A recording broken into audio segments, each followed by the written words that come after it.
Welcome to Haircut Thursday. What's up, guys? Nice. It's How we funny you bring doing? that up. I'm going out to get a haircut in a little bit. It's all gone, boys. Welcome to Tech Guy Thursday. What's going on over there, Brooks?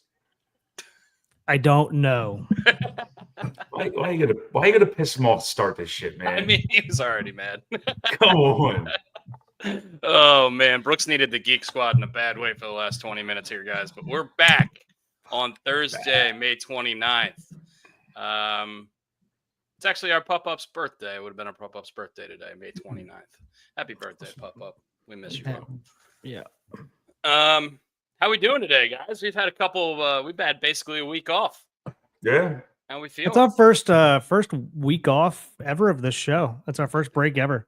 Yeah. Really? It was an unplanned break, but unplanned. We all had shit going on. I had to pest people at the pub. Couldn't really get away from that. Can't just leave them there with a bunch of booze and money laying around. fuck it. Why not? Honor system. Yeah.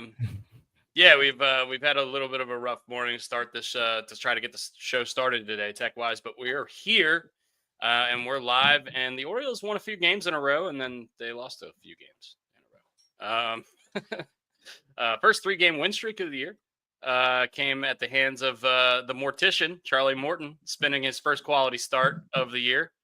And then we just lost the two back-to-backs. Pretty stupid. Kept on getting leadoff base hits. Couldn't get guys over. Pretty frustrating stuff. Do you guys want to talk about the Orioles to start the show, or do we have to? Same old song. I mean, yesterday was the same old song. I guess maybe the last 2 days. Yeah, but I mean, those that's mismanagement. That there was 3 games in a row there where where they looked like they were coming back into form. I mean, you gotta shout out the positives when you see them, right? They're few and far between right now. Yeah, sure. Yeah, Brian, what did you see over the course of the last week and a half of Orioles baseball that looked different than the rest of the season? Anything? Small ball? Really. No, we bunted a few times. We bunted a few times. I'll give you that, but no, I didn't see anything. The body language still looks the same. It still looks like hot garbage. I just don't enjoy it whatsoever, and I'm really rooting for him. But I'm starting to lose all hope for the season. Yeah, it's getting ugly, man. And it sucks because Ryan O'Hearn's hitting like 340. Jackson Holliday, Zach Bollinger just put up a stat. Jackson Holliday's last 36 games. 296 average, 20 RBIs, 820 OPS, 5 homers. I mean, dude's definitely having a hot streak at the plate. Looks like he's adjusting to this major league pitching. We'll see how the pitchers adjust and then how he readjusts. That's the never-ending game of baseball. But yeah, we've got a couple of good players or players that are playing well.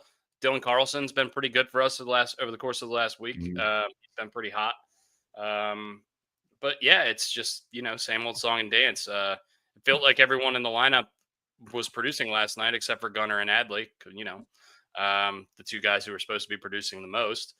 And we've got a lot of stuff going on with Adley's swing. We were talking about it with Pigtown. Brooks was specifically talking about it with Pigtown. What have you seen from that, Brooks? Is that something you want to discuss on here? I need to send it to you guys because I don't think we've talked about it. There's this guy who's been around here for a couple years. His name's Teacher Man.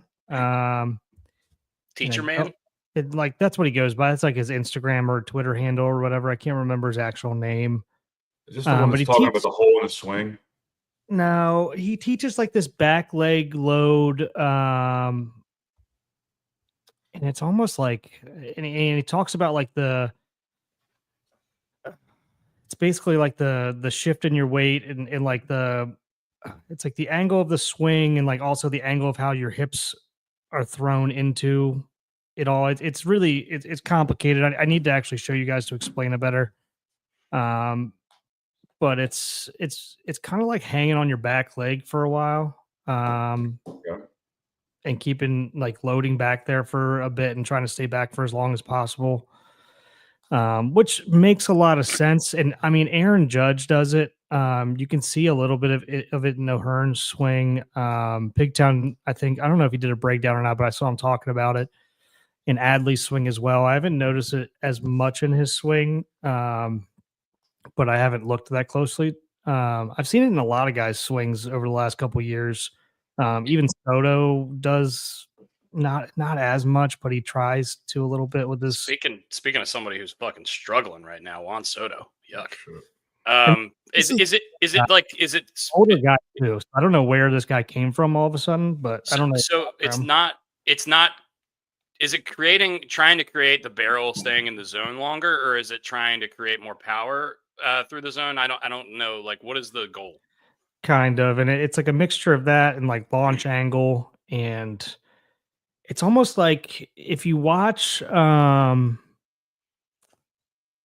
you see how like O'Hearn like picks up or like Judge, let's say a Judge picks up his like front foot super early and hangs it there for a while. Mm-hmm. Like it's kind of like that's what kind of the purpose of it is, but he's also making sure that you're not diving out and getting your hips going down. He wants to keep like that lift. So here he wants to create lift. So he's trying to keep it back, and he's trying to keep it back the entire time. He never wants you to come forward. He wants you to stay like your back, shoulder back almost the entire time, or like for lack of a better, like getting out front and flailing at like off speed pitches kind of thing. Yeah. Cause you remember for a while there, like a lot of people liked it when you like got on your front foot early and were almost like a lunge swinger, and then kind of pitchers can see that and they can figure that out after a bit, even though you can generate a lot of power and torque that way, getting out on your front foot and staying back at the same time. It's just a different way of, I'll send you guys the stuff here soon. It's really hard to explain, and he's really all about like the hip shift and everything like that too. And the hip drive. And it's at a weird angle as well, which almost looks like it hurts, to be honest with you, when I saw him explaining it. But yeah, so I see it in a lot of guys. This is like an outside hire that these players are going to specifically, or is this like somebody the team is bringing in to help with their hitting? You know what I mean? Like, is it? No, it seems like guys are just going to him on the side. But yeah, what Pinktown says, it works for Judge, and you know how you see Judge and Soto, they work on like that, taking the knob to the ball and stuff like that. That's one of his drills too, but he's also trying to do it to keep a certain angle of the bat and everything too. There's a lot that goes on with it, and I just feel like it's making it more complicated, to be honest. It sounds like hitting's already difficult enough. Why are you trying to make it harder? A lot of what you said sounds like stuff I was already taught in college, like stay back, knob to the ball. Yeah, but stay back. I'm not trying to make it simplistic. Maybe this guy is 100% correct, but I feel like a lot of what you said is already been taught to us. Yeah, but stay back, but stay balanced. Like hanging your foot up there. Like I want a foot on the ground. Like I would rather them stay balanced and be able to like shoot a ball to the right side if they need to, rather than be all about generating the power and the launch angle and all that bullshit too. Like let's just have a balanced swing. Let's start there. Like keep it simple especially for how much we're struggling right now. Why don't we just keep it simple? Yeah. Anyway, here's a fucking idea. Hit the ball to the second baseman when you got a guy on second. There's less than 2 outs. When you hit a leadoff double, maybe, I don't know, drop one over to the right side, try to hit a ground ball between the first and second baseman, do that kind of thing. I don't give a shit you're on both your knees when you do it. Just hit this right side. I don't care. I know I'm trying to joke here because we need to laugh about the Orioles. No, I agree with you. I mean, I 100% agree with you though. Like doing stupid shit like that. Like I'm sure they do it in their hitting drills. I would hope. Like, why are we not getting there should be a round where no matter where it's pitched, even inside, outside, whatever, everything's a right side, right? I mean, let's work on it a little bit. I'm sure we are. I hope we are, but God, we're bad at it. The way the game started yesterday, Holiday rips a double, and then Adley comes up in the 2-hole and goes down on 3 pitches, 2 in the zone, and then the last pitch that he swung at was over his head, and it was 90 miles per hour. I just don't understand how you're striking out on 3 pitches there. Like literally, your only job is to hit a ground ball to the right side.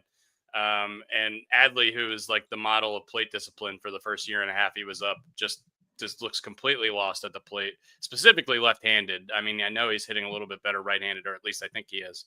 But it's just ugly. And then Gunner pops out, and then Mountcastle smokes one to the warning track, doesn't get out, and that's the story of how we didn't score any runs in the first inning.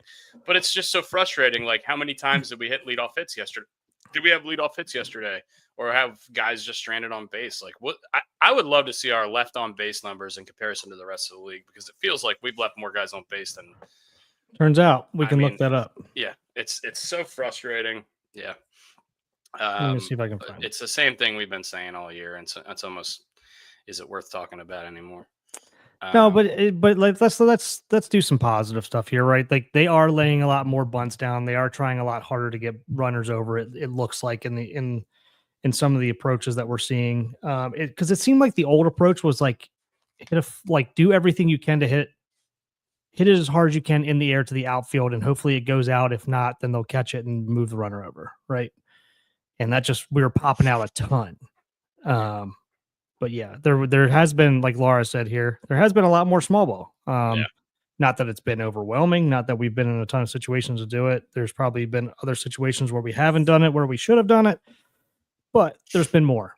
So it seems like Manzolino is actually trying to make a couple different changes there. Do I think he's in over his head? Yes, but it seems like he's trying. Like, right, he's doing the best he can, I think. Yeah. Also, reinforcements on the way. Westberg and Cowser are both starting AAA rehab assignments this week. They're supposed to be going there together.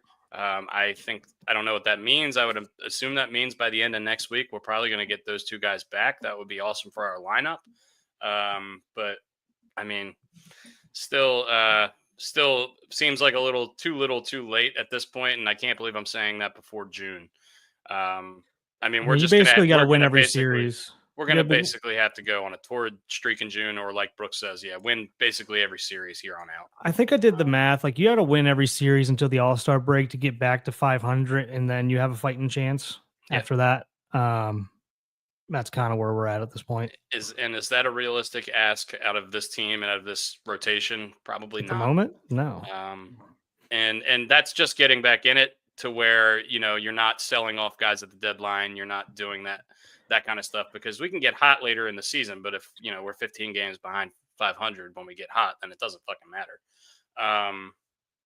So we'll see. I haven't heard anything about Grayrod as far as, while we talk about injuries. I haven't heard anything about Grayrod. I don't know if he's going to be back this year. Brooks is speculative, but he's been speculative all year that he's going to pitch this year.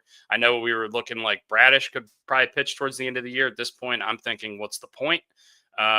Let's just maybe keep him healthy and not rush him back like we did last year, which is why he ended up having to get this Tommy John surgery, which I guess he probably would have had to get eventually anyway. I'm looking at the left on base thing, and this is from Team Rankings, so I don't know how legit this site is, but it has us at 13th. For left on base? Yeah, this is left on base per game, I should say. Left on base per game, which is going to be the same thing. Same thing. 14.58. The worst in the league is St. Louis, actually, at 15.98, and the best are the Angels at 11.93. So this doesn't make much sense to me. No. So let me find a better one. Yeah, I don't know about that. Anyway, Orioles still reeling. It stinks.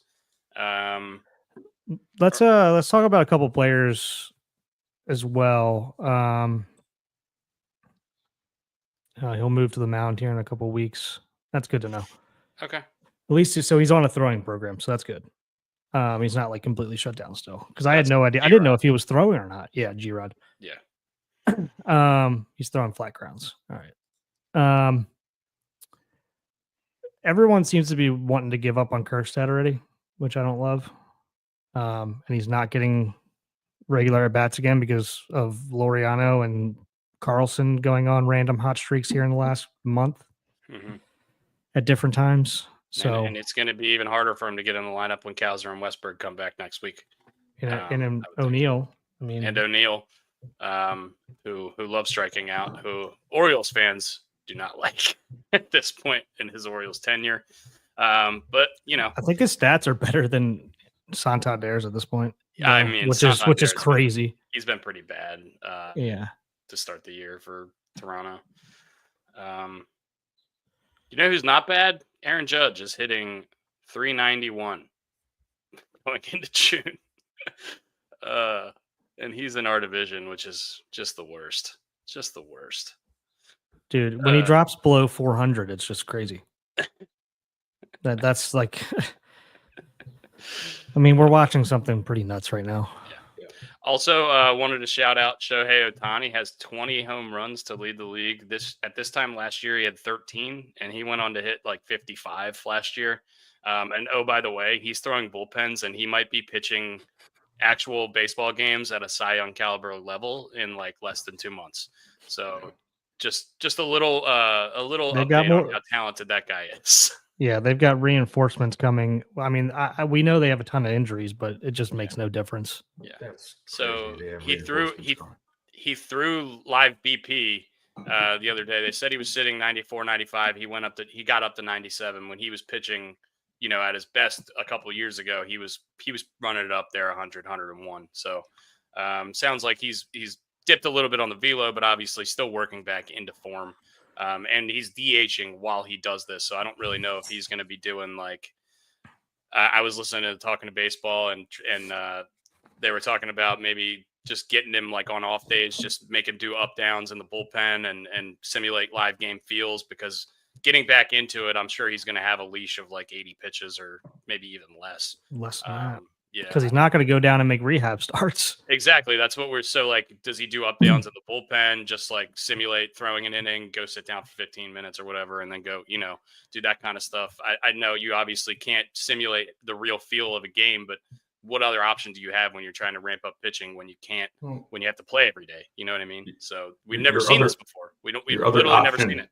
Yeah, I mean, you're right. Your other option could be if you've already won the division or you're so far ahead, you can do live rehab starts in Major League Baseball games, which is crazy to even say. I mean, I don't think that I never thought that sentence would actually come out of my face. But if the Dodgers are so good, they might win the division in, you know, early August. He can do live rehab starts right there. I know the Padres are really good too, aren't they? Yeah. I mean, you say that, but like the Orioles did that this year with two guys. Like we were doing live rehab starts with Gibby. I mean, Gibby. I know Gibby struggled, but he didn't really get a fair shake in this whole thing. He signed with the Marlins, by the way. Or not the Marlins, the Rays, the other Tampa, the other Florida team. Tampa. Oh no, I have not seen this. This is interesting. Tanner Scott struggling. I did see him on the bench the other day, and Yamamoto or somebody else went by him and kind of gave him a tap to like pick his head up or whatever. He's got a 4.62 so far this season. It's not the worst. Well, lately, that's probably all come from lately. Yeah. So he's probably had a couple rough weeks here in a row, if I had to guess. Oh, yeah. His last 7 games, 12.15 ERA, 6.2 innings. Yikes. That's not what you want. Where are they at? 34-22. Padres are 31-23, and the Giants are 31-25. So, and the Diamondbacks are right there. Look at the Rockies. I mean, look, 25 games back. But I mean, yeah, the D-backs are only 7 games back. So I mean, so I think they were saying, I think it was on Pardon My Take the other day, the Rockies are on pace for 28 wins this year. The White Sox set the modern day mark last year with 43 wins. They're on pace for 28 wins this year. They're going to be 15 games below the modern mark that was set last year by the White Sox, who we were talking about as the worst team of all time. This team is atrocious. Guys, I know we're talking about the Dodgers, and they should be bad right now considering all the losses they have for injuries, but they're not never going to be with all the talent. Guess what teams are better than them right now?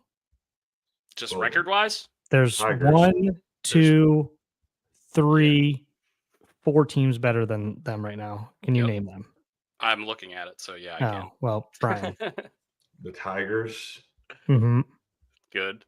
The Cubs. Yep. I'm going purely off what I've seen. The Pods. No, because Pods are right behind. Mm-hmm. Yanks. Tell me the fucking Cincinnati Reds. No, the Mets are not. No. Mets are tied with them, I should Mets say. are tied with them. The team ahead of the Mets in their division. Well, he said the Cubs. Yeah, Cubbies. Yeah. Well, I well, was talking about it's the Phillies. Phillies. It's the Phillies. Oh, I thought he said no. Yeah, you're right. He I didn't. said the Cubbies. Yeah. Yeah. But yeah, I mean, and there's a lot of teams with better run differentials than them. The Yankees have a 113 run differential, which is crazy. To put that in perspective, the Colorado Rockies have a minus 175 run differential. That's like a third of a season. Oh, it's going to be so bad. Orioles are negative 97. Oh man, they need Vinny Castilla, and they need some reinforcements in a heartbeat. They need Dante Bichette. They need Larry Walker. They need Todd Helton. They need a lot of guys. Name them all. You know? I mean, I guarantee you, Matt Holliday can come back and swing it. I would take him right now. Put him in the Both of his starting sons. lineup. Third. Yeah, at this point, bat him ninth in the lineup. I guarantee you, he gets grooved a couple fastballs he can get on. I don't know. He's got a lifetime $299. He might get one hit and then retire. Wouldn't you? True, you're right. I wouldn't blame him. I wouldn't blame him one bit. While we're talking baseball, did you guys see the Skubal pulled the Maddox the other day and finished it off with a 103 mile an hour fastball in the inside corner? What a fucking insane stat. 13 strikeouts, 94 pitches, first complete game of his career, and the last pitch hit 103 on the inside corner and just completely froze the hitter. How fucking awesome is Tarik Skubal? It's incredible. It's incredible. I love that everybody thought that we could get him for a couple of our secondary prospects. Like no, they wanted Holiday or they wanted Basayo and others. And Westberg. And Westberg. They were talking right. Westberg. Like they were saying Westberg has got to be in it. And we were like, fuck no. and do I blame us? No, I don't blame us for not doing that. But I mean, shame on Orioles fans for thinking like that deal could have gotten done for anything less than that. Yeah. Oh man, I can't believe that we live in a world where there's a team that doesn't even have a city and they have a better record than the Orioles. They're literally it just says Athletics. It doesn't even say it just says Athletics. Man. All right. There's nothing. It just depresses me when we talk about this stuff. Let's get our that's a shames out of the way. Let's do some fun stuff.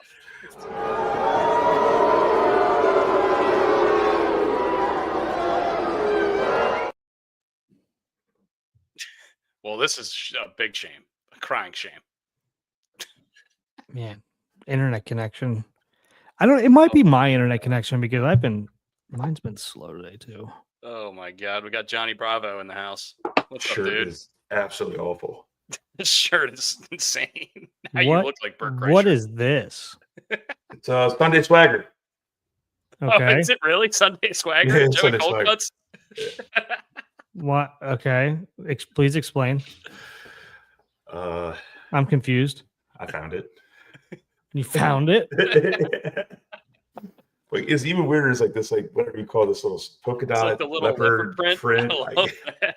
It just looks so weird on the shirt. Yeah. It makes no sense whatsoever. Well, I mean, I know I'm horny now from the leopard print. Well, I was horny seeing your shirtless mane on your chest. Yeah. So where did you find this? Roach had it. Roach had it. I was like, Roach, I gotta wear this shirt one day, man. I just have to. This is so ridiculous. Yeah. So that's a shame. Is the shirt the shame, or what is it? I think it's great. You're wearing that on the golf course next time, aren't you? Oh, without a doubt. Let's go ahead. Let's go ahead, man. Yeah, I think I have a couple. I'll do a couple just quick ones. Will Zalatoris, back surgery. Again, I didn't see this. Yeah, he's getting back surgery again for the same thing as last time. Multiple herniated discs. He's going to be out for the rest of the season. Again, dude's 28 years old and already has the back of a 50-year-old man, and it just doesn't look like it's getting anybody better for him, which really sucks. So that's a shame. A dude who was really fun to watch when he gets hot on the golf course. And then also around the horn, we saw the last episode last week. We talked about this extensively on the pod, but just to show that kind of raised our generation of sports fans that we watched all the time, watching PTI and Around the Horn. And then the NBA on TNT. It's all done, I believe. They had their last show on TNT. I think the crew is expected to go over to ESPN next year, but still unfortunate that we've seen, the last of NBA on TNT. I know the channel on DirecTV, on Xfinity, on Verizon. I punch over to it all the time. So yeah, those are just a couple of things that I saw this week that made me sad. And from what I'm gathering about the NBA on TNT, you probably won't even realize that it changed, other than not saying TNT anymore. Yeah. They're keeping the same staff. They're keeping the same 4 dudes. Hopefully they keep the same studio, or at least something similar. Well, Ernie Johnson already said he will not leave Atlanta. So my assumption is, because Ernie's staying, that they're going to stay in Atlanta. There you go. Unless he plans to retire, I guess. But I don't think he would. I don't think he would. But what do I know? I mean, him and Chuck have both talked about retiring in the course of the last few years. So, I mean, I wouldn't be surprised if it happened a couple years down the line. Not right away, though. But yeah, you guys have it. That's a shame. I do. And while we're on the topic of NBA, nothing to do with this man. Just that's a shame, Paul George. You were drafted by the Indiana Pacers. You were traded to the Oklahoma City Thunder. Sorry. That's a shame. That was Ryan Ripken. Spanking. Because I think he just said spanking. I heard him say spanking. Paul George was drafted by the Indiana Pacers, was traded to the Oklahoma City Thunder, and somehow those weird trades where 3 teams are involved. Tyrese Halliburton went to the Indiana Pacers. And while Paul George was at Oklahoma City, he then was traded to the Clippers like a year or two later. And that got the Oklahoma City Thunder Shai Gilgeous-Alexander. And those 2 players will be playing in the NBA championship, NBA finals. You know what it also got the Oklahoma City Thunder? A lot of draft picks. 5 more first-round picks, 2 of which they took Chet Holmgren and Jalen Williams, their second and third best players. Jesus. So that's a shame. Paul George, I mean, he didn't. I guess I'm not going to say he didn't orchestrate the trades, but he didn't make the players and all the the parameters around the trade. So he's like the biggest domino effect ever in sports. He's like Sam Bradford. Yeah, turn these 2 franchises with basically little contribution to them. Crazy. Brooks? Yeah, that's a shame is from the Ryan Ripken show yesterday when he let this one slip out, and he knew this was going to be clipped right away. Good. Nope. That's a t-shirt. No one could slap it. No one could spank it like I could. Nope. That's a t-shirt. Had to clip it. Spank it. No one can slap it. Oh, man. Had to clip it. I was like, that's going to be perfect. And that's definitely going on Jackpot. On our social media for something. I don't know what yet, but it's going on there for something. And he's doing the mouth movement. Because he knew it. As soon as he said it, he was like, ah, shit. That and because I told him I was gonna definitely clip that and come to the show at some point. But that and let me stay on the Rory McIlroy hate train for not giving Jack a call to let him know he wasn't going to be at his tournament, and he seemed a little disappointed about it. Oh shit! I didn't even see this. I knew Rory wasn't playing in the Memorial, but I didn't. Didn't even let Jack know. Didn't even let Jack know. Damn, that stinks. So, Brooks loves come on, Rory. man, be better. Be better. Handle yourself like a professional. You're the face of the freaking PGA. You, Scotty, and a handful of others, but him and Scotty really. And Scotty, yeah. Be better, man. Just be better. Like, I want to like him. I like him at times, and I hate him at times. I've been very off and on with Rory. I can tell you that. Yeah. But right now, pissing me the fuck off. It's hard to argue with you, man. It's hard to argue with you. My that was awesome was definitely Terry Bradshaw basically calling out the Steelers, saying like, why are you basically just rolling out a red carpet for a guy who's, shooting like water guns and not really giving a shit about playing in the NFL? Shooting water guns? I mean, should he? Do you know why he hasn't? He's always come out Aaron Rodgers always come out and said like he doesn't really think like OTAs and all the other preseason stuff is necessary.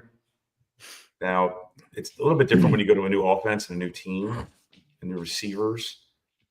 So I think he's just holding out because he would be a distraction if he didn't want to go to OTAs and he already signed with the team. Then everyone had to answer questions about it over and over and over again.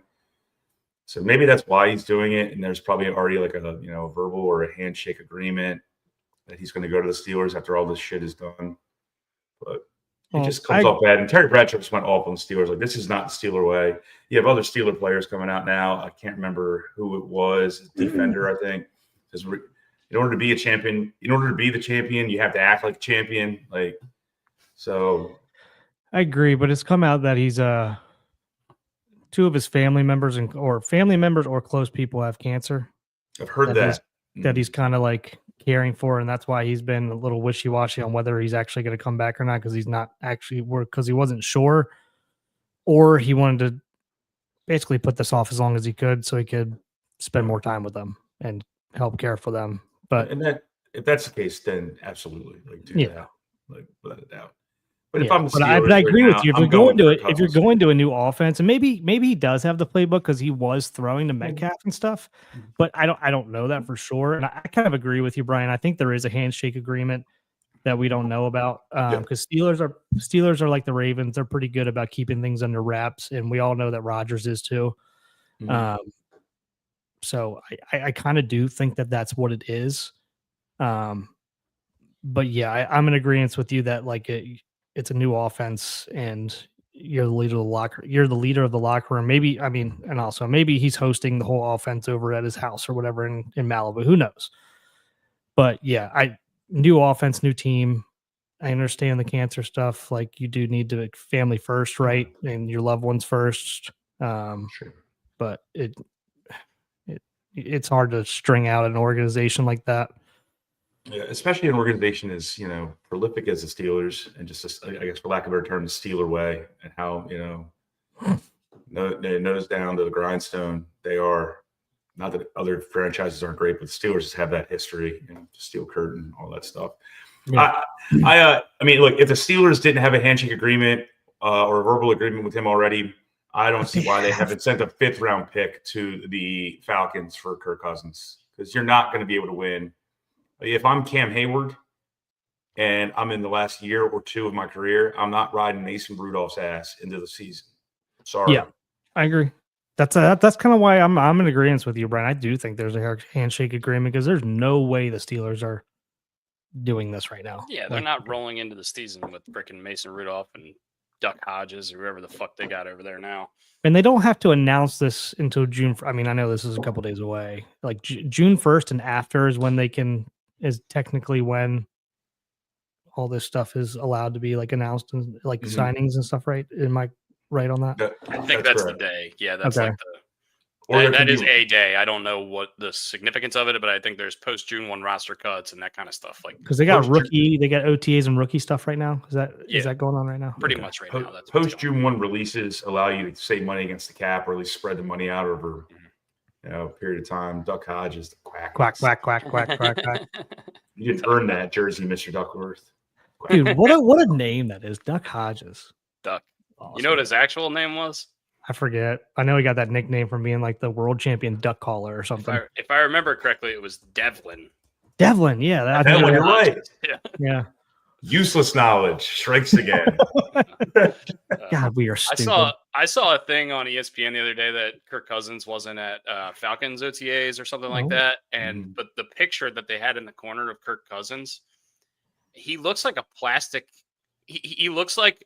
And I swear this is going to be a pretty random reference, but he looks like the main character from Team America World Police, the South Park guy marionette movie.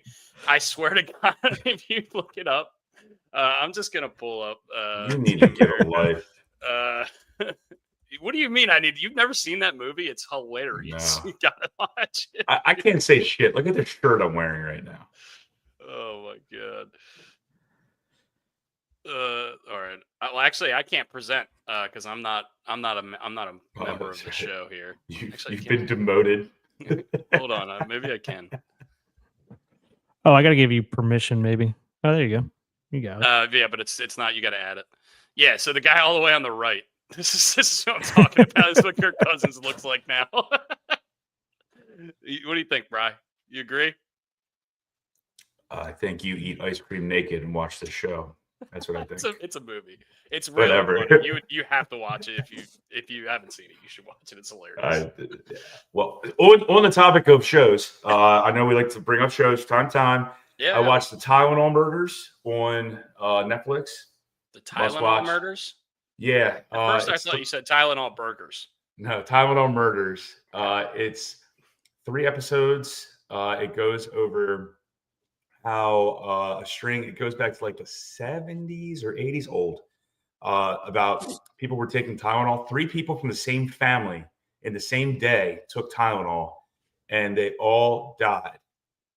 They found out that a guy was putting cyanide in the gel cap in the powder capsules. Jesus. No shit. And I think like 7 or 8 people died over the course of a period of time, and they finally found out. They were going around. This is before cell phones and everything. They were actually going around like that old school thing you see in movies, where like the police car would go around with a speaker on top of it, being like, "Please do not take Tylenol." Jesus. There's like that's scary I remember shit. this. I feel like in the 80s, 70s or 80s. It's because I remember we learned about Netflix this right now.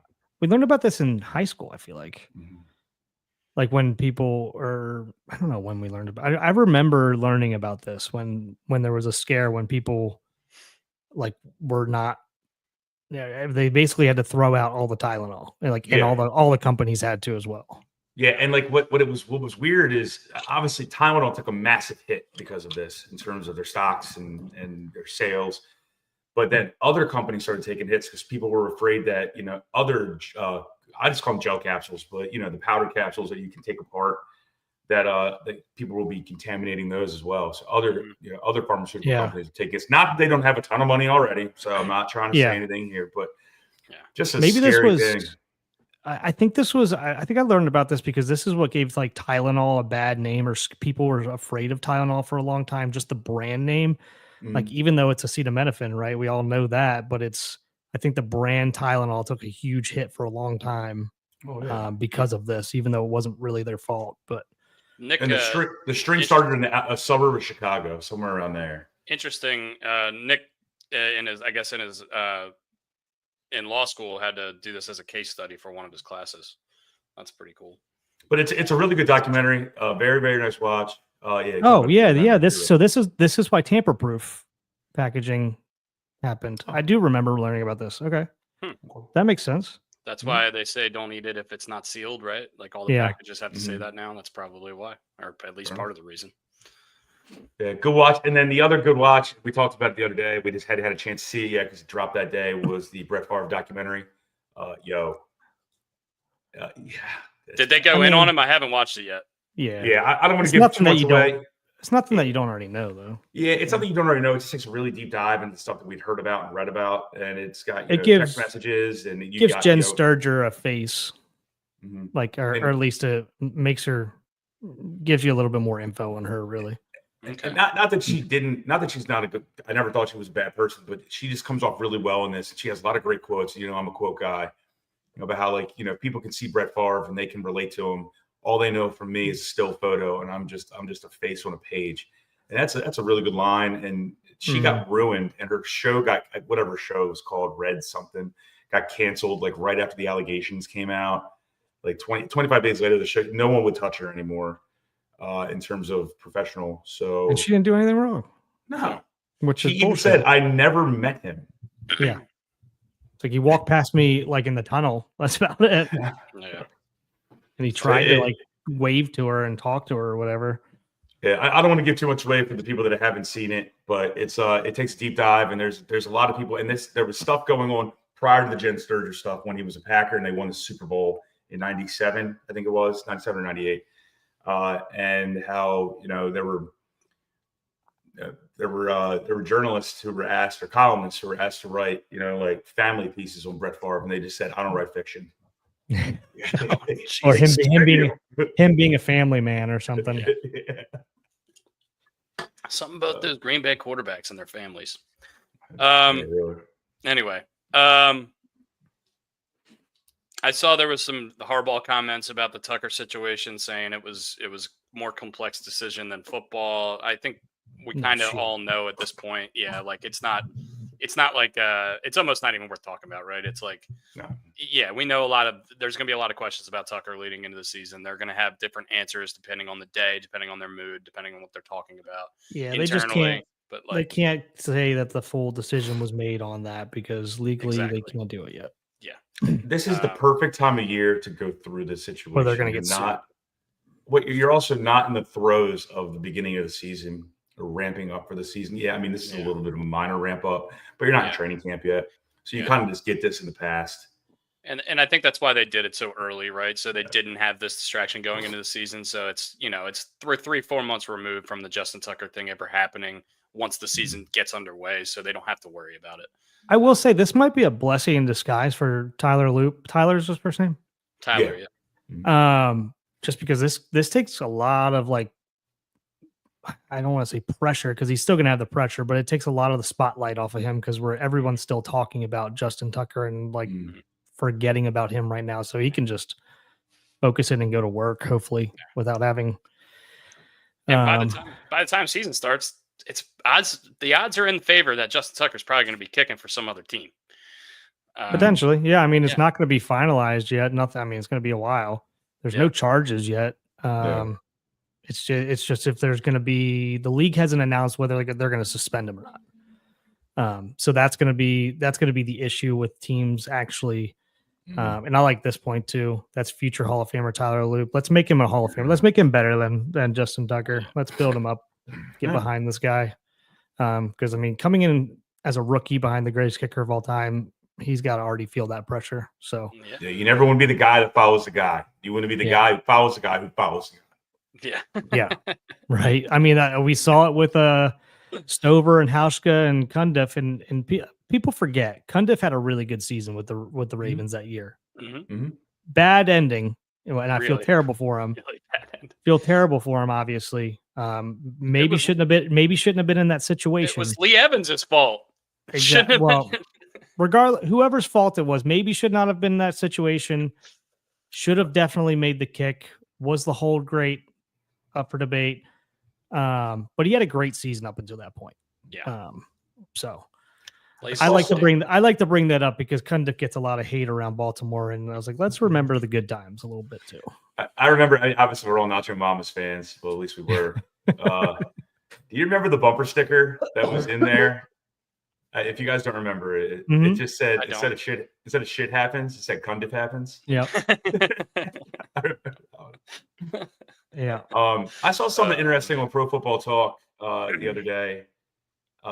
20 of the second round picks from the draft have not signed their rookie contracts. The second round picks, is that what you said? Second round picks, which are slotted. Now there's 8 I wonder or if that's 9. normal. It is not. And the reason it's not, and this is what I learned when listening to Mike Florio and Chris Sims, is the first 2 picks of the second round got guaranteed contracts from the teams that drafted them. I want to say the Browns had the first pick of the second round. Of course. I might be wrong there, but normally second round picks do not get guaranteed contracts. All first round picks have guaranteed money. It's slotted and it's fully guaranteed for the Browns for doing 5 or 4 bullshit, years. man. And I think the first 2 picks of the second round got fully guaranteed contracts by their respective teams. And now other guys are holding out second round picks because they want to do the same thing. Somewhere along the line, the buck's going to stop somewhere. It's usually with the Bengals, who are cheap as shit. But that was something very intriguing because normally you see first round picks that are holding out for a little while because they wanted to have offset language and stuff like that in their contracts. So yeah, that's interesting. I was going to say, I didn't think about that. I didn't know that. And of course, if it is the Browns, of course it's the Browns again, fucking up everything for everybody else again. But I could be wrong. I was going to say maybe the first round. My guess would have been before you said that. Maybe the first round picks were taking longer this year to sign, and they're obviously second round picks are going to be a little bit more of a back of your mind. You're trying to get those first round picks sewn up first. But yeah, that makes sense what you said. Yeah, they had like tiers, like first round picks, it was like 8 unsigned, second round picks, 20 unsigned, third round picks, like 2 unsigned, fourth round picks, like 2 unsigned. That's a big jump. What is this? How do you become special and get a crown? Have a crown. I Go don't to know. Burger King. I'm sure- Burger King. I'm sure it's something with our tech over the last 2 weeks that, I mean, this is the first time we've logged in and we've had issues with everything, it feels like today. Yeah, I don't know what's going on. We'll get it figured out before next Tuesday, hopefully. Yeah. Definitely before we have our live show from the Dive The in Dive. Canton next. Well, man, we got 2 weeks. Yeah. for that. Oh yeah, the 10th at the Dive, 11 a.m. If you're around, come say hi. I know people got jobs and got to work, but Mm. you're more than welcome to come over and say hi. Say hi. I think I shouldn't. Hopefully, I'm not speaking out of turn there. But And We we'll, can. I'll ask Peter. I don't know because they're not going to have a full kitchen or anything like that. But I will ask him and see if he's going to have a bartender on staff. Maybe people come get drinks. I don't want to overdo it, but I'll ask him. so, But great, Would love even to if see not, ya. if you're in Baltimore, great spot to go to. Late night pizza slices, great food, great cocktails, nice, just fun environment. yeah, Hell yeah. we'll love to see you guys. My wife and son will be in town with me as well, so they'll be running around. And yeah, we're trying to get something set up. I mean, for the game that night. So if anybody's at the game that night, would love to go. Would love to meet up with you. So that's official now, right? The 10th is official. Sounds like it. I mean, with our group of guys, it's kind of hard to tell at times. But I'm going to see Delaware here in a few minutes after I get off. us three will be at the game for sure. Yeah. And I have my hot dog outfit, and I'll do the damn thing. Whether we're going to be in a box is up for debate. But yeah, so working on a couple other things for that day as well. I'll let you guys know if some of that stuff comes to fruition. And one other thing I wanted to shout out while we're on that trading right now, Rick Arnold, one of the friends of our show, his mother passed away yesterday or 2 days ago. I believe yesterday he made the post. So I want to give him a shout out as well. Thinking about you. Yeah, thinking about you, Rick. Rick was on with us, I believe, New Year's Eve. Yeah. That was a good time. So, yeah, Rick, take care of yourself. Take care of your family. Stay strong. You being strong is going to make sure that your family stays strong as well. Yeah. Yep. And then I had something else too, but my mind's all over the place right now. It's a shirt, man. Shirt throws it off. There's not a lot of news in sports right now, man. I mean, it is what it is. There is one thing I wanted to talk to you guys about a little bit more that McAfee was talking about yesterday with JJ Watt in the studio with Trey Hendrickson still doesn't have a new deal yet. Thoughts? If you're the Bengals, what the fuck are you going to do? The worst defense in the league by far last year, and the best player on your defense who led the league in sacks, despite the fact that your defense was terrible and atrocious, is just sitting here in limbo. Like, what is your plan if you're the Bengals? Not only that, they've told him like the last 3 years that they were going to get this deal done, and then they came out, and then the owner comes out or whoever and comes out and says like, I think some guys just need to be happy with what they have. It's like, fuck you. Like this is the best dude. Like not only the best player on your team, I shouldn't say best player, but best player on your defense, but like one of the best dudes on your team. Yeah. It's so easy to say when you're in the position that an owner's in. You're making money hand over fist, and you can keep that team for as long as you want, as long as you don't do anything stupid. Trey Hendrickson has about a 10-year lifespan to make his money. If that, I mean, he can sit there and he sat there on his hands and didn't say anything the last 3 years when he's been incredible and didn't do anything because they kept saying that they're going to get it done, and then they're just not following up on the word. But I think it's really sorry. It does. I just think like the worst thing about it is, by all accounts, they're not like communicating with him at all about it, which is at least talk to the guy. And the guy who doesn't do media is forced to do media now because they're not saying anything. So he's telling everybody they're not talking to me. I want to get a deal done. So, and I think it's JJ Watt made an awesome comment yesterday I didn't watch a ton of it yesterday, but it was on in the background.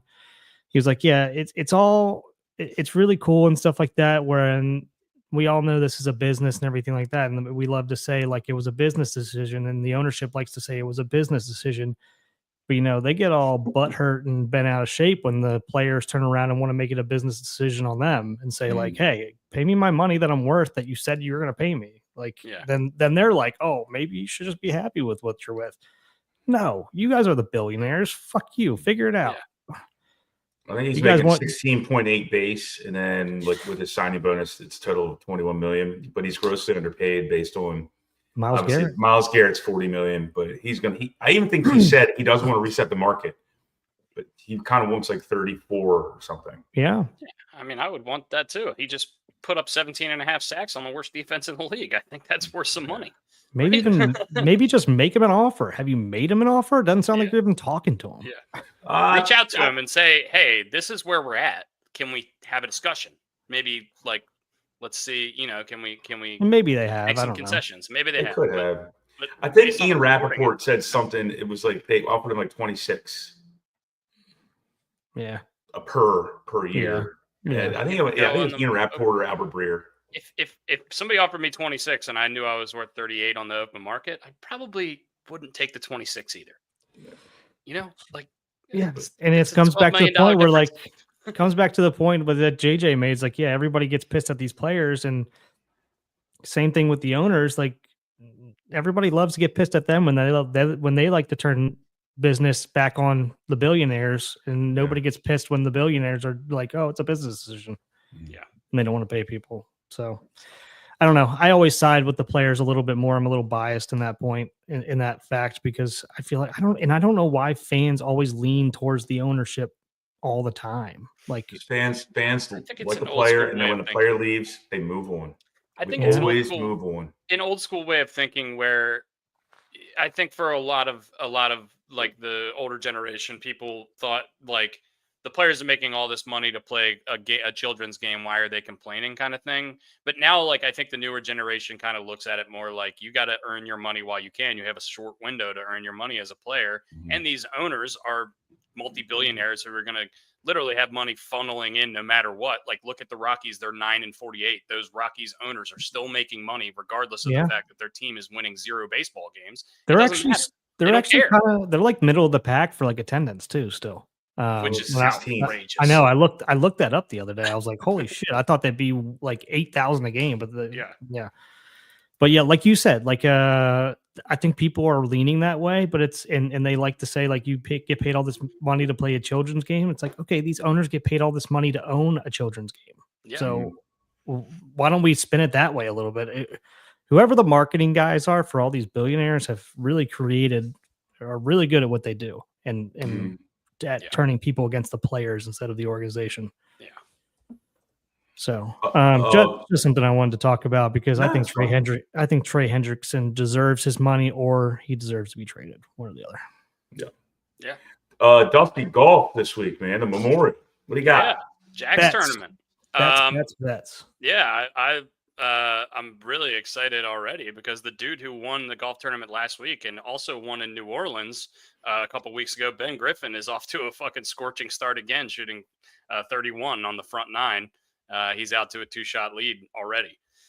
This guy is definitely the hottest guy in golf right now, not named Scotty Scheffler. But Scotty Scheffler is also going to be playing in this golf tournament, and he's the reigning defending champion of this golf tournament. So obviously when Scotty's in the field, it's going to be no fun for, this is in Ohio, right? Players. This is in Muirfield, Ohio. Yes, I believe. Dublin, Ohio. Muirfield is the name of the golf course. Yeah. Sorry. But Victor Hovland won at this course a couple of years ago. I liked him for a top 20. Matt Fitzpatrick always plays well here, despite the fact that he's not having a great year. I kind of like him. I don't think he is teed off yet. He played pretty well. He played pretty well at the PGA. And Danny McCarthy, a guy who's finished in the top 10 here a couple years in a row. He's out to -1 through 14. He's in the top 10. But once again, the morning wave has basically just gone out. So, or like the afternoon wave is just about to start going out. So, we have a lot of guys that still need to tee off here. And we'll post these bets here in a second. And this is also a golf course, despite the fact that he's a human rain delay and we don't love him. This is a golf course that Patrick Cantlay dominates. He always plays well here no matter what, despite the fact that he's not having a great year.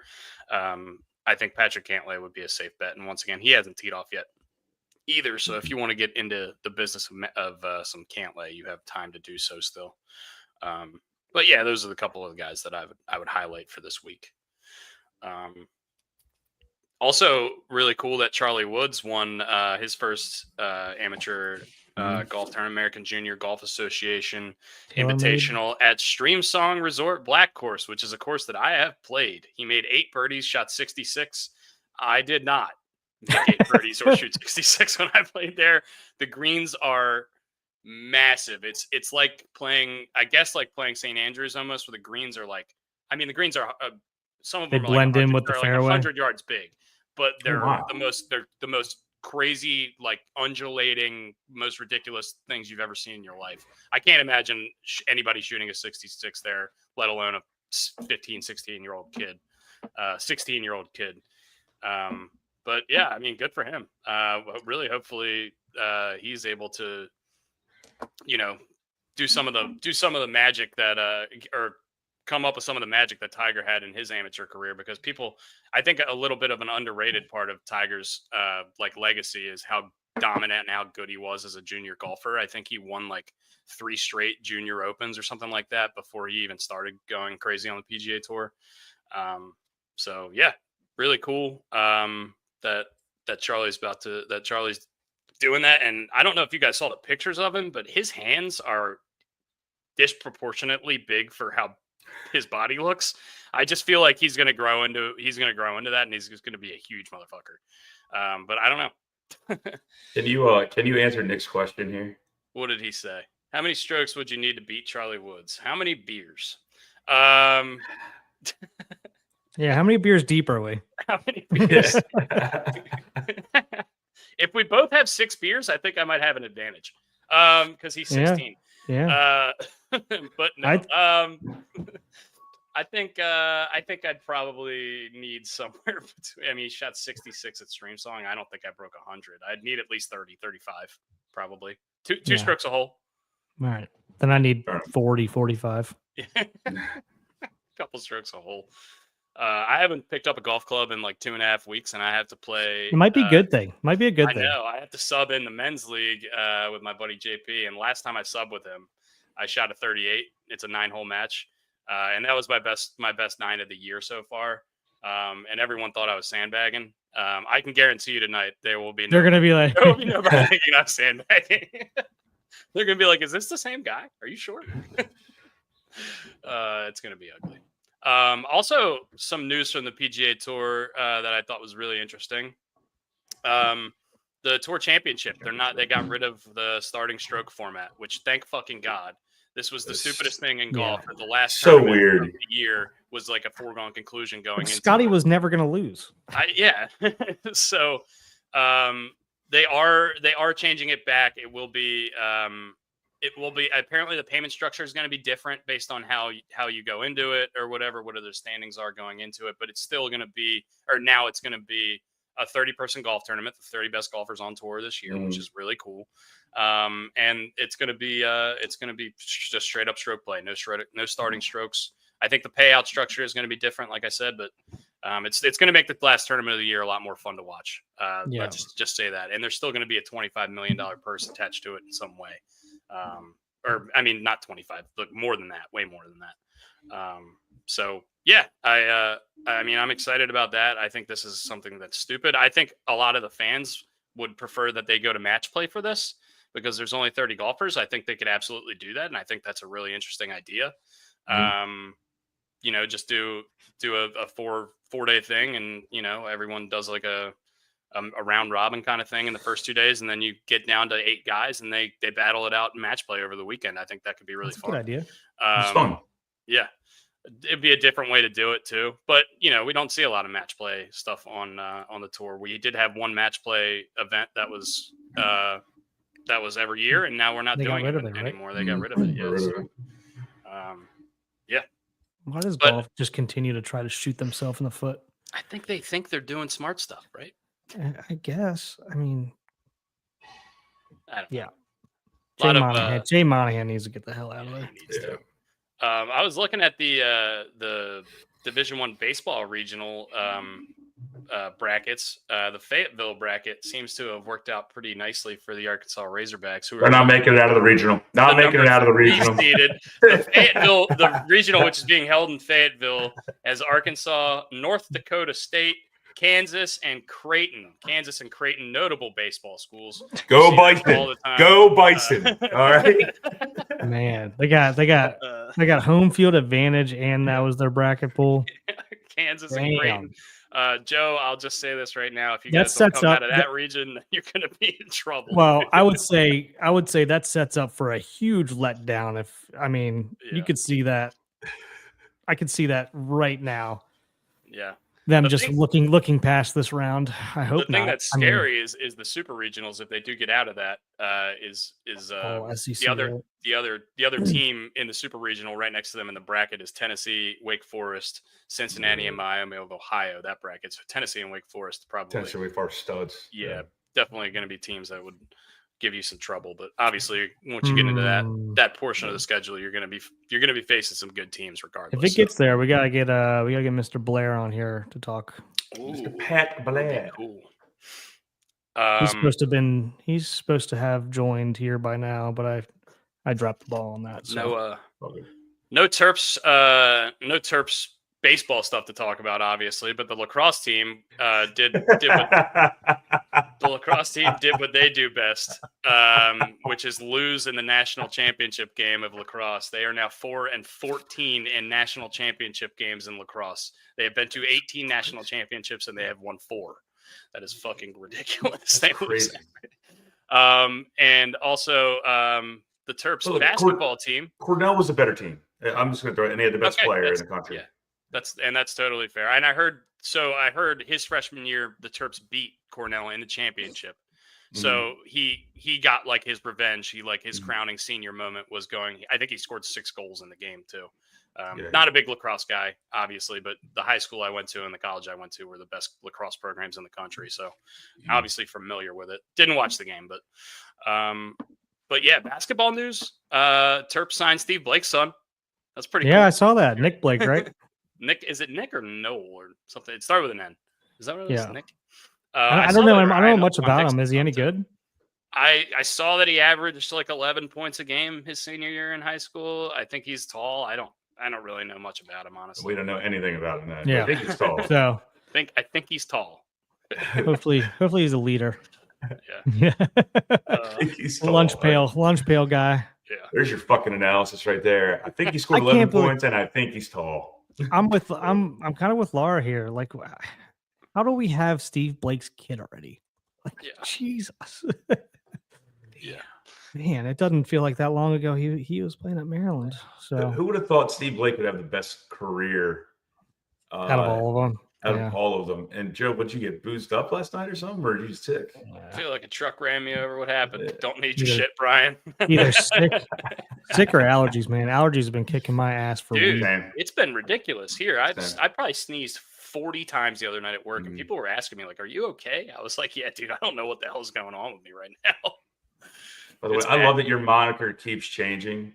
Oh yeah, I've changed it several times. Yeah, it's great. Yeah, well, it's a preview for the draft that we're doing today. I don't think this gentleman's going to be being taken in that draft, but I don't think he played a snap in the NBA. Well, speaking of, let's go to the NBA. A snap.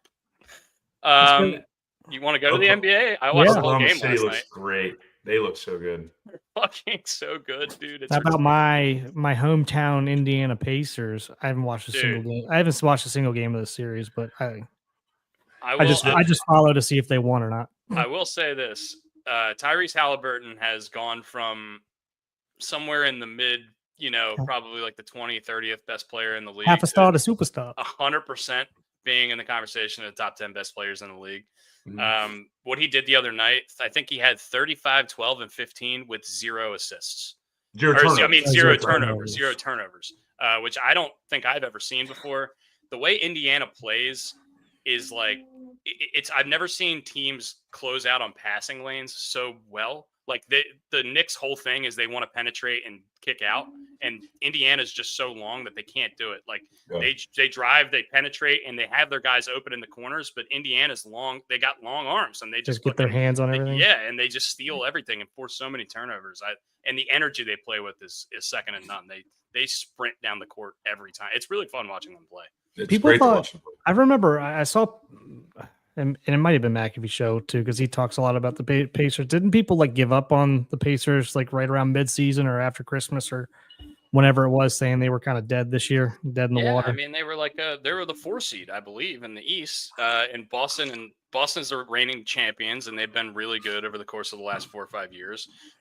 Cleveland put together like a historically good regular season this year with a great core of guys, and then I think they won like 65 games in an 82 game season. That's not easy to do.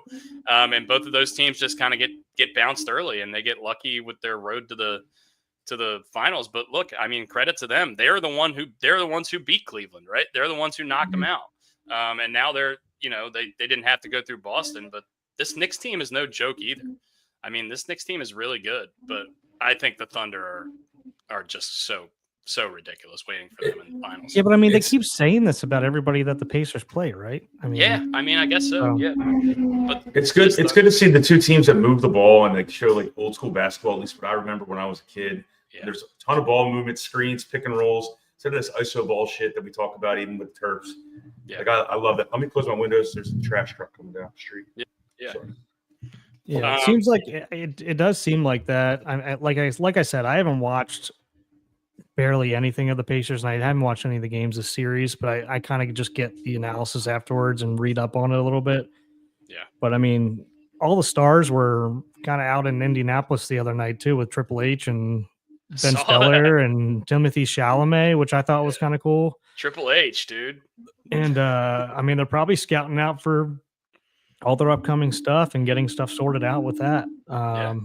With WWE. So it's cool for the city. Apparently the city's just like a buzz right now. I haven't been downtown in a few weeks at least, or maybe over a month, but yeah, apparently the city is turned up about it. How was the Indy 500 out there, by the way? Nuts. I mean, yeah, crazy. Absolutely nuts. Yeah. So I saw some guy, I can't remember who it was. Some guy was trying to race in that, and then Tom Brady was at it. He was racing in the Indy 500, and then he was going to go race in like the Coca-Cola race. Kyle Larson. Is that who it was? Did he actually do it? So he did. And there's only been a couple people who have done this, and Tony Stewart's one of them, but he crashed. Kyle Larson tried to do this last year, but with the rain delay they had last year, he couldn't make it in time. Okay. So this year he did it. He started the Indy 500 race and then got into an accident that apparently was his fault. Obviously, I didn't watch any of it either.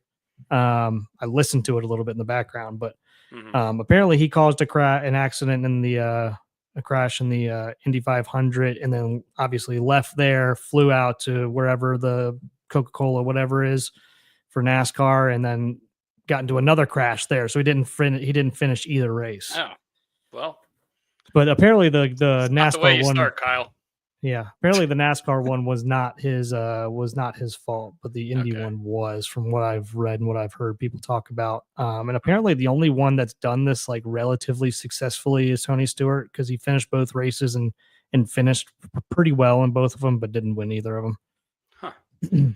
I mean, that's got to be fucking grind. I know those dudes, like what they put their body through, just going through that one race is probably insane. Getting on a plane and going to do it again within a 12-hour stretch is outrageous. And apparently they lose like 10 pounds during the race. Obviously he didn't finish the race, but I don't know how far he even got, to be honest with you.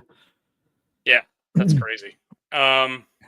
Anything else sports wise you guys want to go over before we get into I'm sure there was something. Draft. Jay Irsay. Did we talk about Jay Irsay? Oh, yeah. We should probably do that. R.I.P. Jim Irsay. R.I.P. Jim Irsay. I saw Reggie Wayne like break down in a presser yesterday or maybe this morning, talking about Jim Irsay. I saw Pat McAfee's like little tribute he did. What did you guys think when you heard the news? Brooks, you live right down the street from Irsay for a while, right? Yeah, he lives within a mile from me. was a little disappointed with everybody coming out and saying a lot of really bad things about the man. Obviously, he had his demons, but for all intents and purposes, the guy was one of the nicest human beings and was very philanthropic. And every time you saw him around anybody, he was giving people money. And if you don't know, when he's giving people money and he's shaking your hand and he has $100 bill in his hand, he just gives out hundreds to people. Like, he tried to give away more money than he ever kept. Super nice guy. A lot of Baltimore fans in general, but people in general said a lot of really bad things about that whole situation. That was his dad. And I think that's a lot of the reason why he had some of these demons, because I don't think him and his dad had the best relationship either. So I just kind of want to say fuck off to some of those people and let the man rest in peace. And for everything I know about the man and all the stories I've heard, really, really awesome dude. So, I mean, like I said, dealt with some demons with addiction issues, battled them, did the best he could.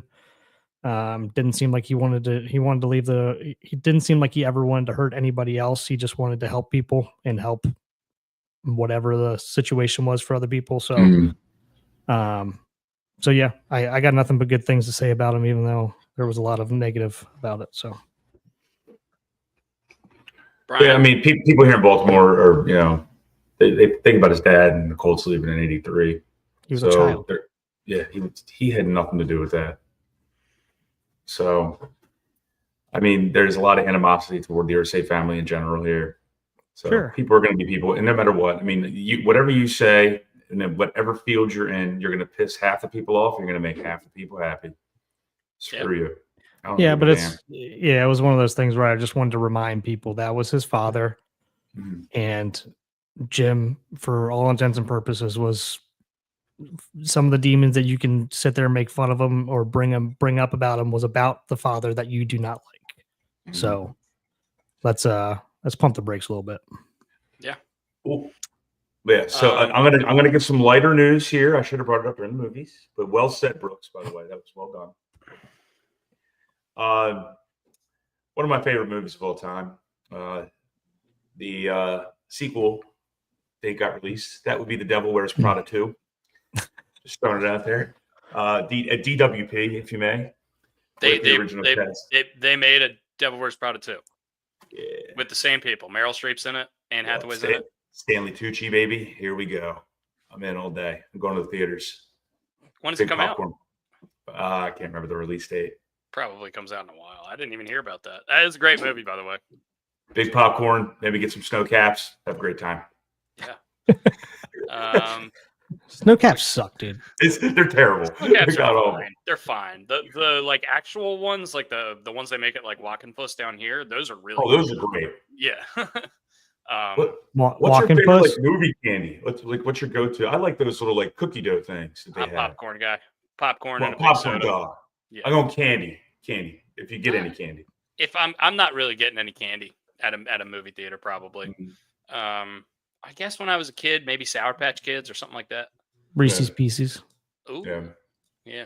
It's pretty cool. These are all great calls. I'm salty and savory over sweet in pretty much every situation, especially at the movies. I'm definitely going popcorn. Popcorn, extra butter. Yeah. Like, you got to. I mean, how often do you go to a movie theater this day and age? Maybe like once or twice a year, if that. What if I got one of those Oreo trash cans and made it one of those movie theater butter things? Yep. We got to Orioles trash can somehow. when we're at the place, I'm turning one of those trash cans over and seeing who makes it. He's too grown up for candy at the movies. That's not true. That's not what I'm saying. I like salty, man. I'm a salty guy. I'm a salty guy too. If you're gonna tell me Milk Duds or Mike and Ike's or something like that, go ahead, whatever. You've been to one of those movie theaters where I don't know if they had them out there, Brooks, where you have a server that comes to your like area. I've heard of them, but I've never been to one. I think they're called like Alamo Draft Houses or something like that. At least that's the brand that I went to when I was in Texas. There's a bar at the movie theater in West Ocean City, but you can't take any drinks from the bar into the movie. That's stupid. I know. That's why when they put the bar in, I was like, oh, this is really cool. And then I went to the bar, and then I was like, this really isn't that cool. I could have just had a beer at home. Yeah. Like, we went to one, and like, I'm not kidding. I got Kobe beef sliders from the server that came to the movie. I don't even remember what movie we were watching. dude. Yeah, Whatever they have happened to those. those They have those shitty- here. It's like a full-on restaurant. It's crazy. Whatever Yeah. happened to those I never shitty go. I've never shitty been. pretzels and cheese that were sitting under a heat lamp for 4 hours? We need more of that in our lives. We Need need more of need, that. need more hot dog We rollers. need more rollers. rollers. Yeah, I need stuff rolling. I need stuff rolling. I need stuff rolling in their constantly. lamps. Yeah, I have an industrial hot dog roller in my house. I not know. joking. I'm I've aware. seen it. Yes, you have. You've seen it. It needs more use, quite frankly. I think Needs more like screen it. time. I think it's It going to get does. some here in about a week and a half. Why don't we? we should why don't put we do 9 that? hot dogs on it for some. Also, purpose. we need to purchase those hot dogs outside the park and bring them in. We just something to remember, or Just maybe get a make pack them of ourselves. ballparks and let them eat them raw. Maybe go to Costco. Maybe go to Costco before and get like those are way too big. Yeah, they're massive, dude. He wouldn't survive. No. He wouldn't survive that. By the way, somebody was telling me, I haven't looked it up yet, but somebody was telling me last night that hot dogs at Costco went up to $2.50, and he was in uproar, like he couldn't pay his mortgage.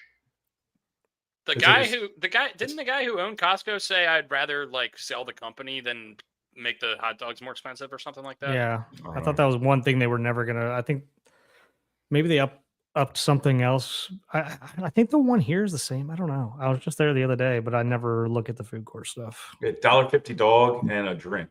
That's what it was here. I'm assuming it's still that. I didn't do any research, but he was up in arms. Just I guess quickly talk about hockey. Florida Panthers punched their ticket to the Stanley Cup final. The Edmonton Oilers are going to try to do the same tonight. They are up 3-1 against the Stars. I had NHL Hall of Famer Rod Langway in my bar the other night. If you're not familiar, Rod Langway was the last guy grandfathered into the no helmet clause. He was the last guy that didn't have to wear a helmet in the NHL. He's also in the Hall of Fame, and he comes into the Green Turtle in West O, which is so weird. Yeah, he lives down the street, doesn't he? No, he lives in like Crownsville somewhere, but he comes down here 'Cause like 4 or 5 times a year to play golf for a week. So I was gonna say I've seen him in there before. yeah, I think he has a bar in like right around Davidsonville called Langway's. I'm pretty sure at least. But anyway, yeah, it was funny. I had 2 Caps fans sitting at the bar randomly, and then I was talking to Rod I called him Rod a few times, and the couple next to him, he went to the bathroom. The couple next to him was like, "Is that fucking Rod Langway?" I was like, "Yeah," but don't say anything to him because I always feel like bad. But they ended up like shaking his hand and saying like, "Hey, we're like huge fans," but we try not to make a big deal out of it because sometimes people find out, like there's a star or whatever in the bar and they just don't leave. And they're weird. Yeah. People are weird. Yeah, people are weirdos. But anyway, shout out to Rod Langway. Loves drinking a couple cold Bud Lights and getting some food to go. A bullet. He was actually wearing a Dilly Dilly sweatshirt when he came in the other night. It was funny. Awesome. I forgot. We have to do a beer draft commercial one day. Ooh, We're talking beer about that. commercial? Yeah. And we got to air them. That would, I could care less if we get taken down for that. That'd be awesome. First pitch, by the way, for the Norfolk Tides at 1:05 today. The starting lineup is Colton Cowser in center, Jordan Westberg at DH, Samuel Basayo at catcher, Kobe Mayo at first, and then it goes down from there. But really awesome, Fabian, like we said Fred earlier. Fabian probably. Fabian's playing right. Yeah, is it Machine? I don't know how to pronounce it. He's Bert playing Kreischer third. is playing in this? Bowens, Soto, Awesome. Vasquez, and Ward is pitching. But anyway, I just thought that was cool. We're going to get those guys back in Birdland in probably about a week's time. It's nice to see those guys' names in the lineup. We haven't seen that in quite a bit. So Maybe all of them will come at the same time. yeah, Bradish, all of them. Let me see who won last week's draft before we get into it, because I know you're going to ask. Yeah. Do you want to play the jingle? Wait a minute. I thought you were still talking about something. I don't have anything. Well, we didn't talk about hockey, really. What did you end up saying about hockey? You went into Langway before you finished. Oh yeah. So anyway, I asked him. you did. I asked him what he thought, and obviously that night was it was Edmonton and the Stars. It was Game 4. Edmonton was up 2-1 at that point, and I asked him who he thought was going to win and who he wanted to win, and he was like, "Well, I always used to say that I want the cup to be in America, but honestly, I really want McDavid to get one." That's what he told me. Seems like everybody is that way. He was like, it's just crazy, and I was like, I said to him what I've said to most people, which is like, I don't watch a ton of hockey, but when I do watch hockey, you notice things. And when you watch an Edmonton game, like there is no one who moves on the ice like Connor McDavid. Like it's very apparent. You could watch it for 5 minutes. You've never seen a hockey game in your life. You'd be like, that guy's good. Yeah. So I just, it's really fun to watch him play, especially with Draisaitl on the same freaking line. That team is really good, and them versus Florida in the Stanley Cup final is going to be a fucking awesome matchup because those two teams are awesome to watch. But yeah, just wanted to shout that out just because we don't talk a lot of hockey, especially after the Caps get eliminated. So, yep. With that being said, our lineup for this week is me, Brian, Dusty. Oh, okay. Well, apparently that pepper went to your head. I was Scovilled up, dude. And what is our draft this week? Our draft this week is we are making a starting 5 out of players only from 2000s and on. So no 1990s careers. So if this you want to take postseason starting postseason, 5, correct? Postseason, yes. We are going to pick a starting 5. We are going to let you guys vote on which of those starting 5s would be best off in a postseason NBA format. Once again, only their career after 2000 counts. So you can take Michael Jordan, but you're getting Washington Wizards Michael Jordan. So I probably wouldn't recommend it. Although, you could just have him you could have him be the coach. And we have to kind of make it where you can't have like 5 point guards. Am I making that up? Yes. Okay. So you don't have You to have necessarily pick a position for him. Yeah, you don't necessarily have to. Yeah, pick the player and then pick the position. It has to make sense as a basketball team. You can't put Tim Duncan at point guard and put fucking Tony Parker at center. Yeah, I'm basically thinking you got to have 2 big guys. You got to have 3 guards. That's where my mind is. Yeah, just make it make sense as a basketball team. And if you have 3 forwards, a guard, and a center, that makes sense. You know what I mean? But you gotta announce when you pick them, and you can shift them around if you want to. But so Brooks, you get to pick what. Do you want to go first, or how do you want to do this?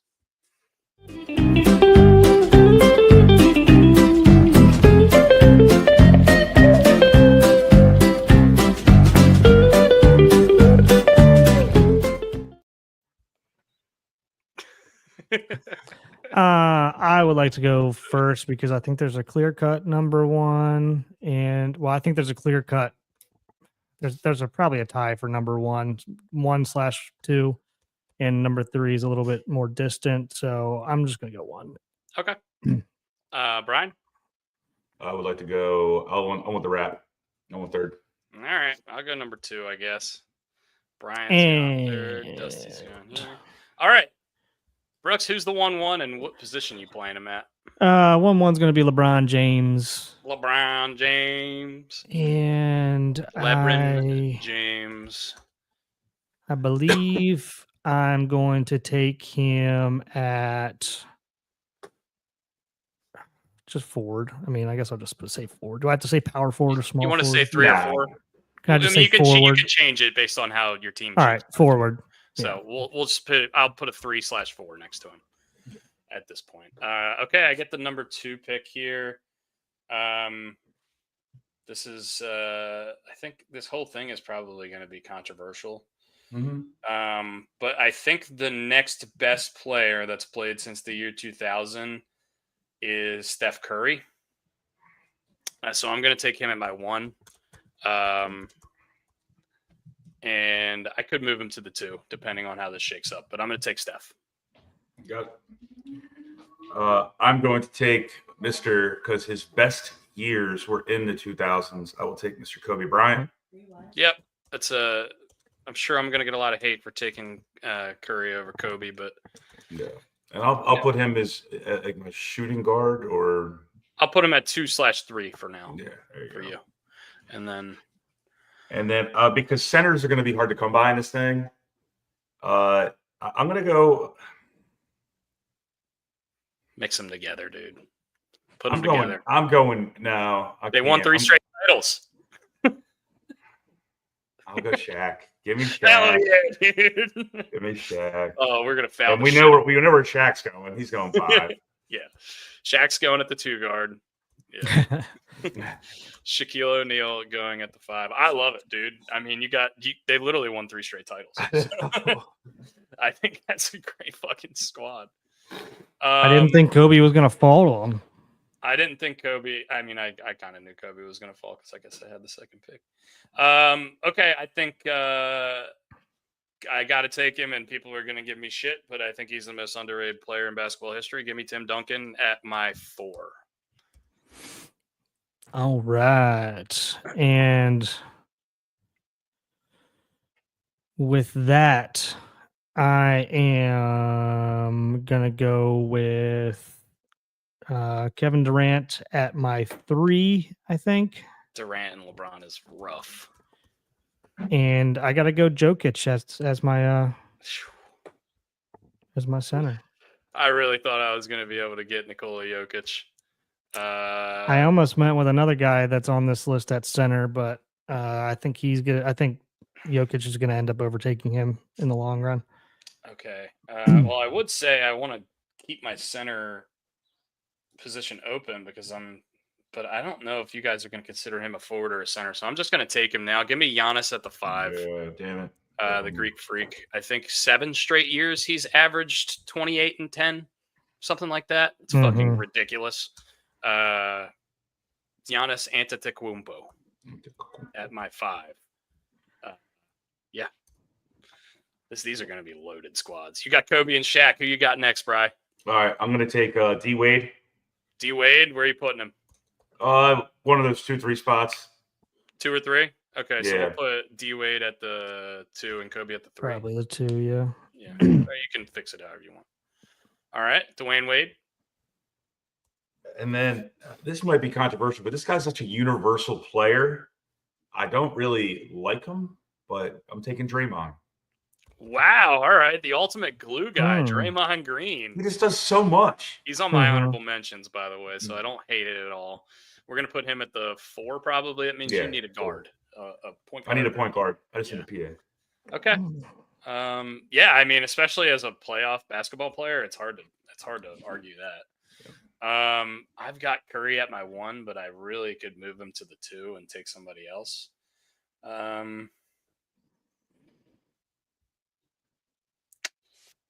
I don't think I'm gonna, though. Give me.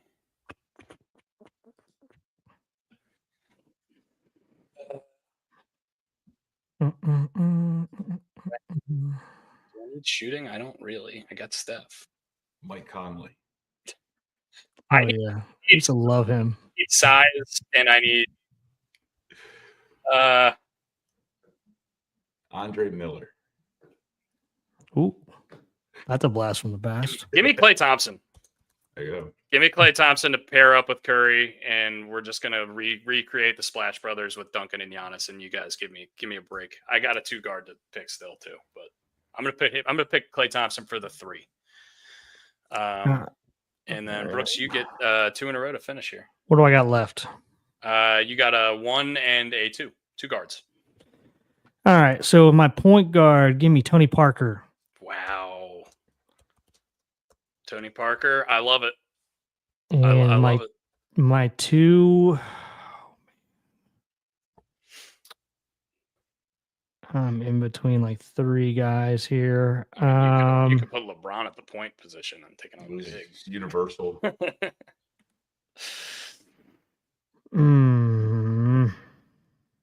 Gilbert Arenas. My 2 here is going to be Paul Pierce. Okay, I love that. Paul Pierce. I called game. Damn. There's like 3 or 4 guys here that I was in between. All right, so I need a 2.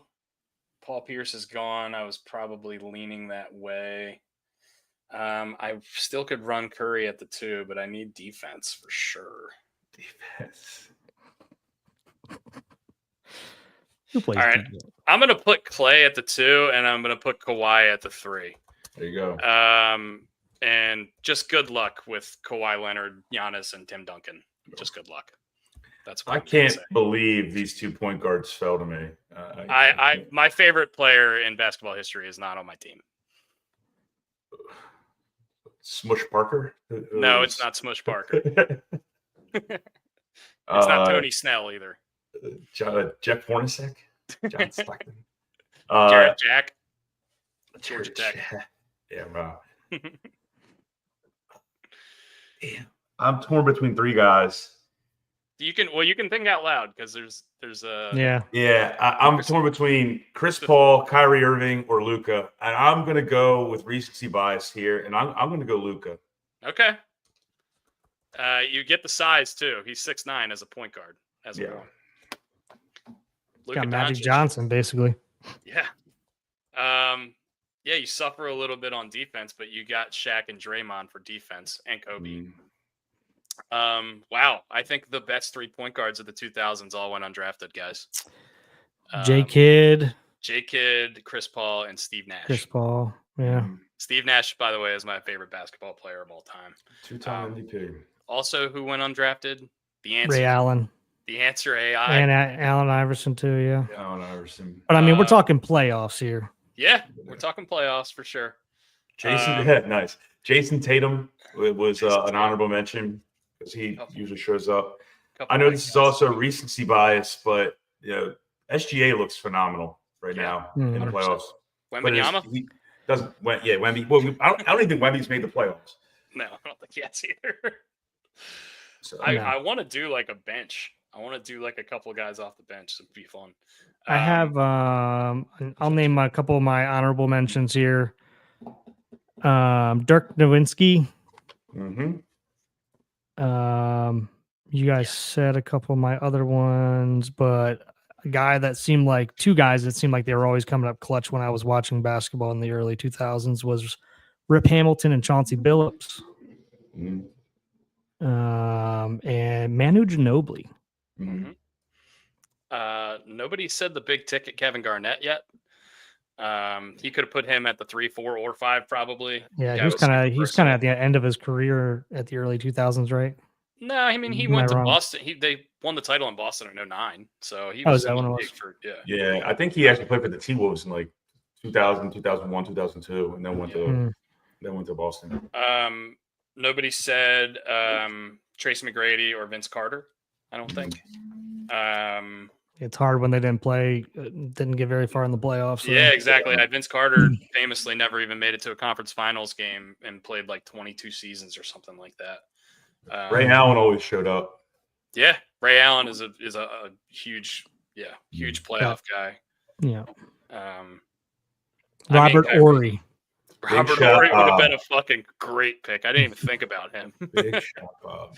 Derek Fisher. Dame. Nobody took Dame Dalla. Nobody took James Harden for obvious reasons. Yeah. The worst playoff performer in history relative to how good he was in the regular season, I would say. Carmelo Anthony. Not a lot of playoff success, but a walking bucket for sure. Yeah. Amari Stoudemire, his teammate, really good player. Would have liked him. He's on the Those Hall of Suns Very teams good. were cool. Yeah. Even Sean Marion, another fucking player. Worst shot I've ever seen in my life.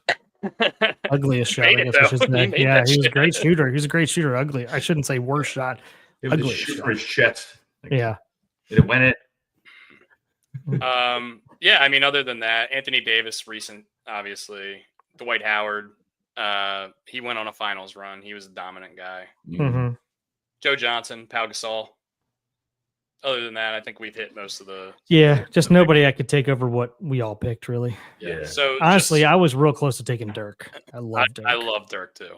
Dirk's awesome. Just to go through the teams here, and I'm not going to go by drafted. I'm going to go by position, just so we know the teams in order. Brooks's team is Tony Parker at the 1, Paul Pierce at the 2, KD at the 3, LeBron at the 4, and the Joker at the 5. That team.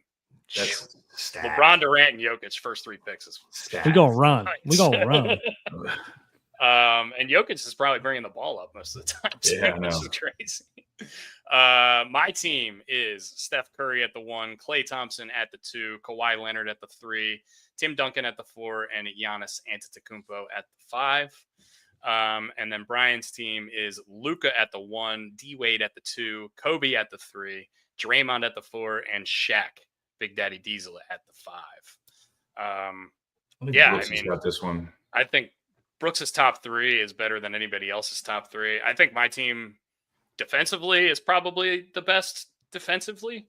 Plus, I have Steph Curry. But, I mean, you guys have fucking superstars all over the place. Kobe and Shaq won 3 titles in a row together. D-Wade was top 10 player of the 2000s, I would say.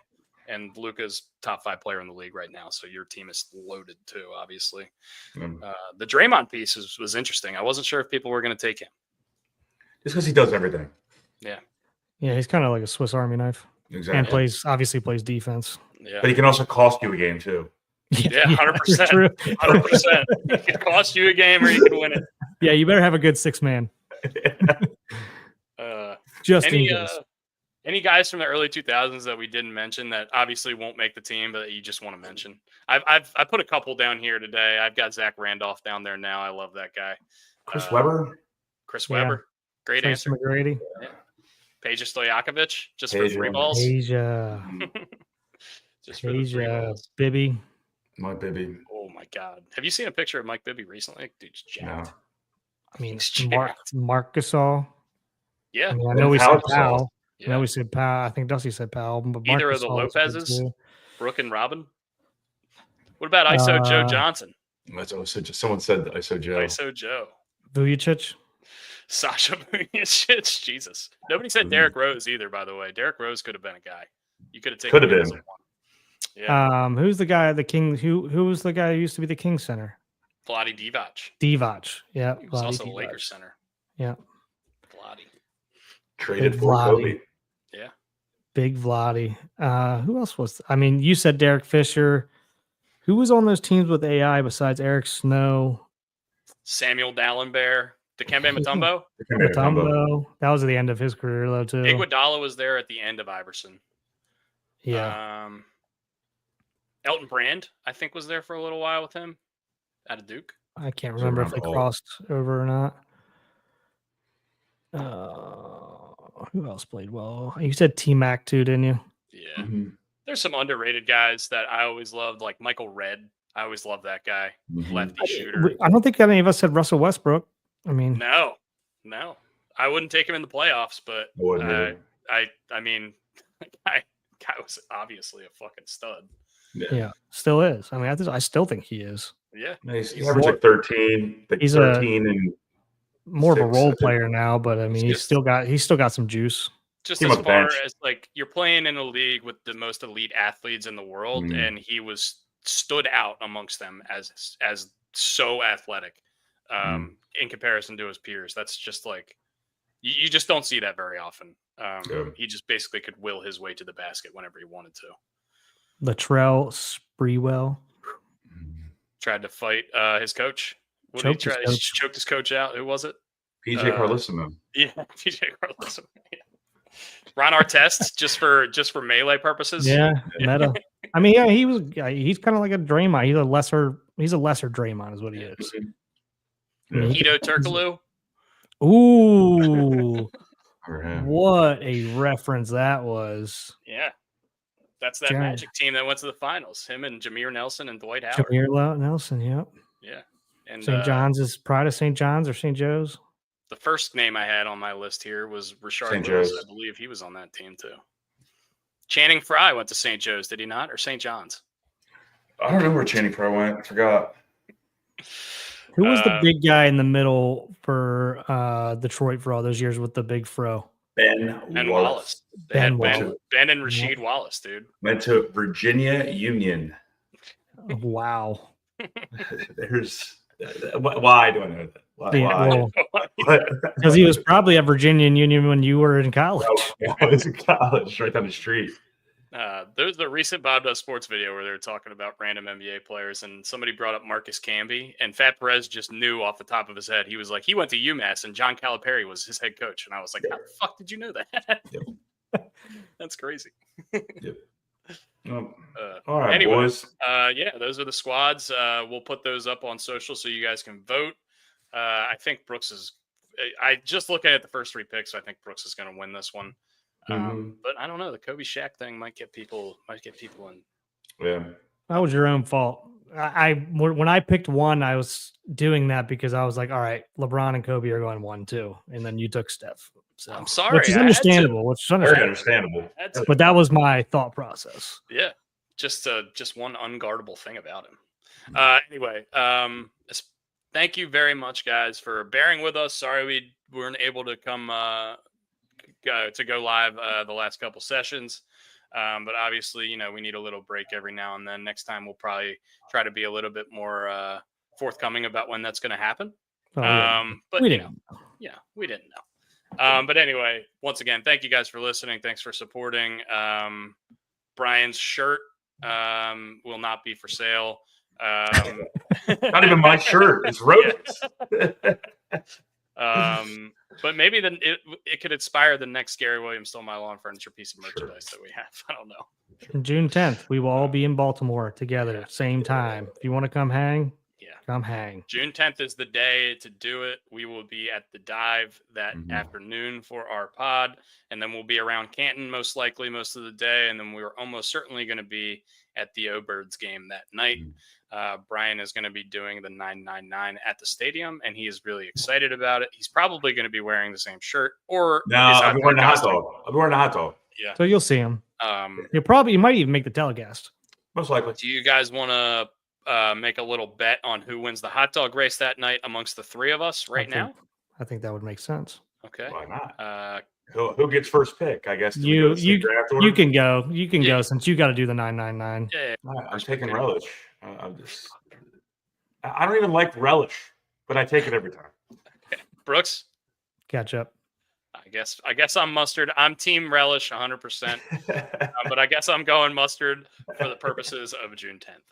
I remember one time Sean Barletta was screwing with me, and we were betting on the hot dog race. Like all of us had money on it, and I wasn't at the game, and they were. And I was like, "Who won?" And he goes, "Ranch." And I go, "Ranch, Ranch ran." Celeb shot, ranch ran a celeb outing from Ranch and Chili. I believe it. I'm a moron. Like, what ranch? All right, yeah. So thanks once again. Thank you guys for supporting. Come check us out June 10th at the Dive, at the Oriole game, wherever you're going to see us that day. We'll be around. Just shoot us a text if you want to hang out. We'll do our best to come meet you. And keep watching, keep listening, and hopefully it's a good golf tournament this weekend, and the Orioles win all of their games for the remainder of the year. Yeah, and in regards to the Dive, I mean, I'll talk to Peter Ennie from the Dive and ask if they're going to have a staff member there for people to come get drinks. They want to come hang out. So we'll let you know after I talk to Peter. We don't want to put a big load on them because they usually don't open until 4:00. Yeah. So we will see how this goes. But if you guys can come and hang out, please do. It'll be fun. You'll get to see us be absolute morons, and you might even be able to come and just say a couple things. Just talk shit about me. Yeah, well, we'll set up a guest mic just in case if that's allowed. So yeah. All right. Thank you guys again. Happy Thursday. Go be great this weekend. Happy birthday, Pup Up. We love you. We think about you. I think about you every day. I'm sure Brooks does too. And take care of yourselves. Reach out to your friends if you haven't talked to them in a while. Yeah. See you, boys. Love you. See you, boys. See ya.